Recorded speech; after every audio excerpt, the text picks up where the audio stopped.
Good morning, I'm Brian Reagan. This is Tyler Kelly. And welcome you to Mornings with Brian and Tyler. Today we are in Luke 15, verses 25 through 32. We're continuing our examination of this parable. Now his older son was in the field, and as he came and drew near to the house, he heard music and dancing. So he called one of the servants and asked what these things meant.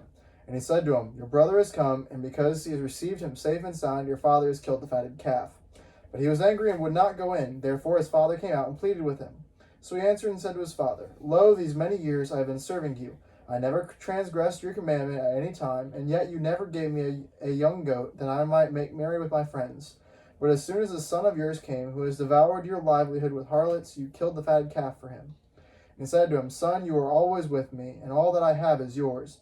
It was right that we should make merry and be glad, for your brother was dead and is alive again, and was lost and is found." All right. So a lot of things going on here. This brother, he's obviously been out doing the work. He comes in from the field. There's a festival fixing to kick off. It's already kind of started. And he is mad. This is what's called an adult tantrum. Okay. And He's definitely sitting outside pouting like an upset child who's had his favorite toy taken away. pretty much. And his father came out and pleaded with him. We'll come back to that tomorrow, actually. We're going to look at the father in all of this tomorrow and tie all these lessons together. But notice the one thing that the son says. He says, "These many years I've been serving you, I've never transgressed your commandment at any time." The father never argues with him. And one of the things that Jesus said, and we've already addressed this before, is in Matthew 5 when he says, "Unless your righteousness exceeds the righteousness of the Pharisees." And people, no. Were the Pharisees righteous? Yes. By the letter of the law, they were the most righteous people there were. These guys were righteous. Jesus never ever accused the Pharisees, never said, "You Pharisees are unrighteous." No. What he accused them of, he said, "You've added to the command of God, and you've taken your addition and made it greater than the command." But he never challenged them that they did what God said.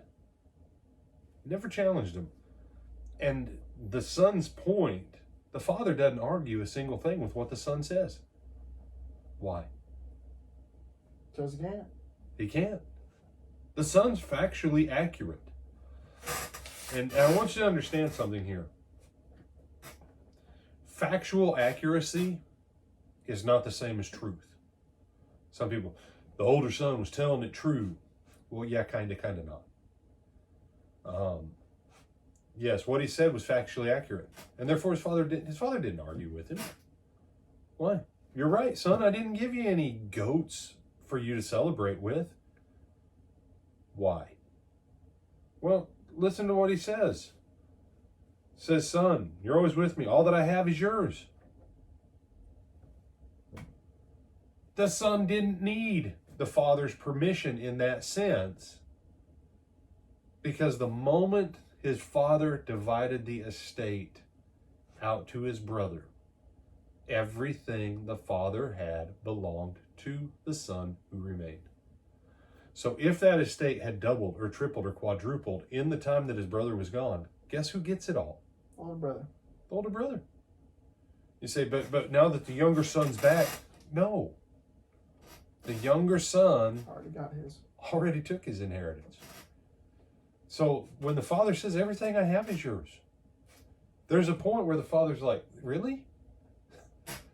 You're mad because I didn't give you a goat for you to have dinner with your friends? Son, it's all yours. Why are you mad?" And there's a point here that his brother coming back, his brother's his too. In America, Tyler, we have this thing where we don't respect the order of much of anything. But let me ask you, the moment the younger brother comes back, who ultimately is the boss of everything that is the Father's? The older brother. Older brother. Who's going to be the one who makes sure the younger brother has what he needs? Older brother. The older brother. He's threatened by nothing.